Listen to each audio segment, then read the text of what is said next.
Magandang gabi, kapamilya. Welcome to the bottom line.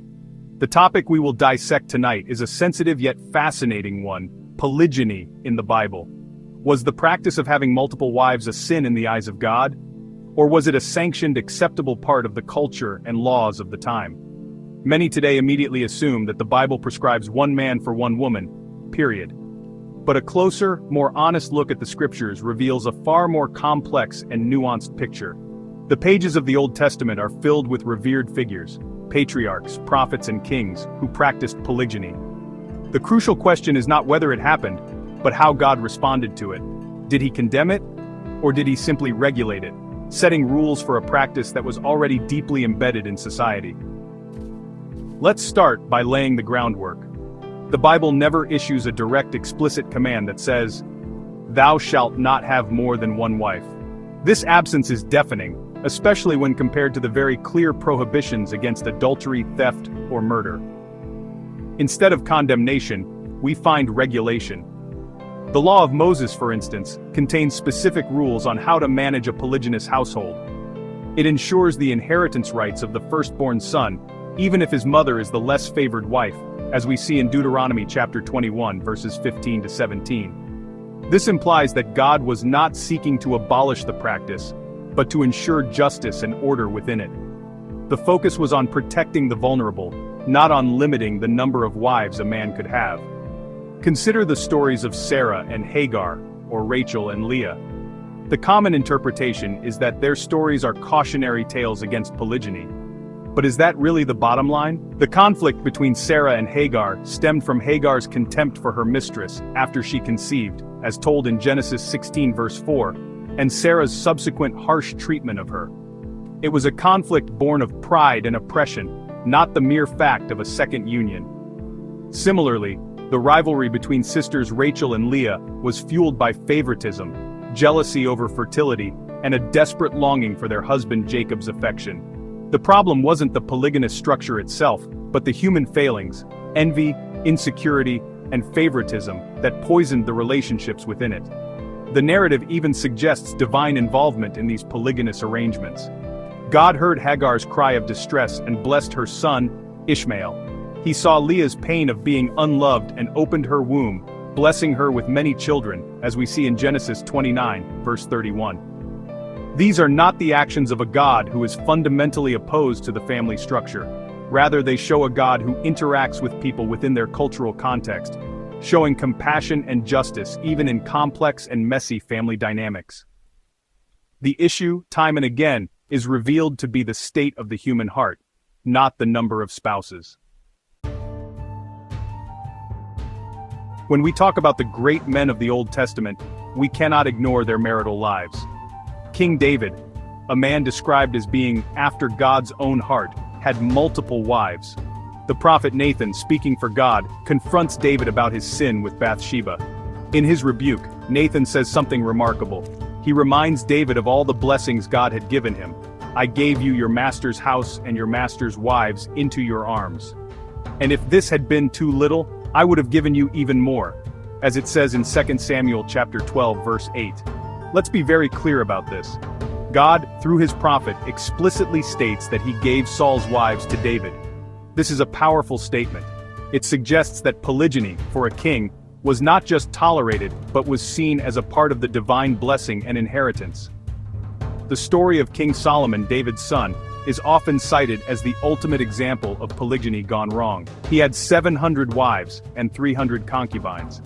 However, the Bible is precise about the nature of his sin. The problem was not the sheer number of wives. The specific sin, as detailed in 1 Kings chapter 11 verse 4, was that his wives turned his heart after other gods, and his heart was not fully devoted to the Lord his God. His foreign wives led him into idolatry, causing him to build high places for Chemosh and Molech. The issue was spiritual infidelity, not marital multiplicity. God's anger was kindled because Solomon broke the first and most important commandment, to have no other gods before him. Even earlier kings, like Joash, had their marriages arranged for them in a polygynous context. The high priest Jehoiada chose for him 2 wives, and he had sons and daughters, as recorded in 2 Chronicles chapter 24 verse 3. This was done by the highest religious authority in the land, a man responsible for restoring the worship of the true God. If polygyny were inherently sinful, it is inconceivable that the high priest would facilitate it for the king he was mentoring.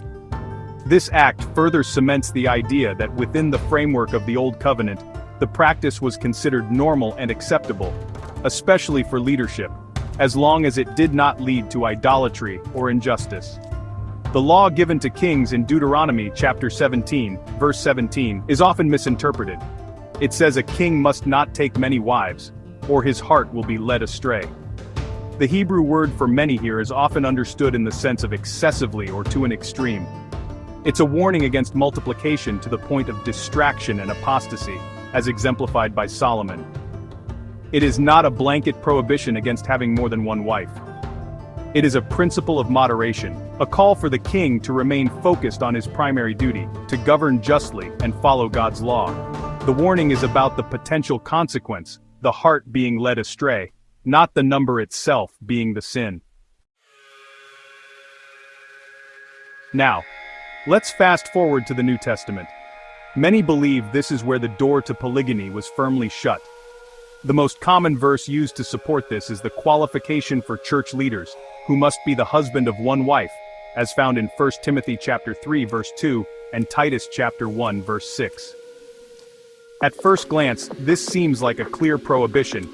However, a deeper look into the original Greek and the cultural context suggests a different meaning. The phrase can be literally translated as a one-woman man. Many scholars argue this was not a command for all believers to be monogamous, but a specific requirement for elders and deacons. It was meant to ensure that church leaders were not womanizers, unfaithful, or entangled in messy domestic situations that would bring reproach upon the church. It was a standard of character, not a universal marriage law. Furthermore, if this phrase was a universal command against polygyny, it would create a theological problem.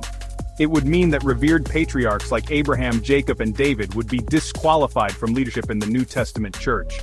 It would retroactively condemn figures whom the New Testament itself holds up as heroes of faith. For example, the book of Hebrews praises David without ever mentioning his polygynous lifestyle as a sin that needed to be repented of. This suggests the husband of one wife requirement was a functional and pastoral qualification for a specific office within the early church, not a timeless universal moral law condemning a practice God had previously permitted. Let's talk about Jesus himself. Did he ever condemn polygyny? The answer is no. Not once in the Gospels does Jesus speak against it. In fact, one of his most famous parables, the parable of the 10 virgins in Matthew chapter 25, uses a polygynous wedding as its backdrop. In the parable, 10 virgins are waiting for one bridegroom. This scenario reflects the custom of the time, where a wealthy bridegroom might have multiple brides, or a large bridal party representing his household. Jesus uses this familiar cultural illustration to teach about readiness for the coming of the kingdom of heaven. If polygyny were inherently sinful, it would be a strange and contradictory metaphor for Jesus to use to describe his own relationship with his followers. The use of this parable is significant. Jesus was a master teacher who used everyday, relatable scenarios to convey profound spiritual truths.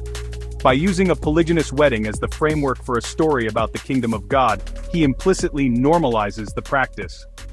He does not add a disclaimer or a word of condemnation. He simply uses the imagery as a given. This lack of criticism, from the very person Christians consider the ultimate moral authority, is a powerful argument. It suggests that for Jesus, the structure of a marriage was secondary to the spiritual readiness of the heart. So, what happens with the arrival of the new covenant? Does it abolish polygyny? The prophet Jeremiah, when prophesying about the new covenant, says God will write his law on the hearts of his people, as found in Jeremiah chapter 31, verses 31 to 34. This prophecy doesn't mention a new marriage law. It speaks of an internal transformation, where obedience flows from a changed heart rather than from external rules. The focus shifts from a list of do's and don'ts to the principles of love, justice, and righteousness.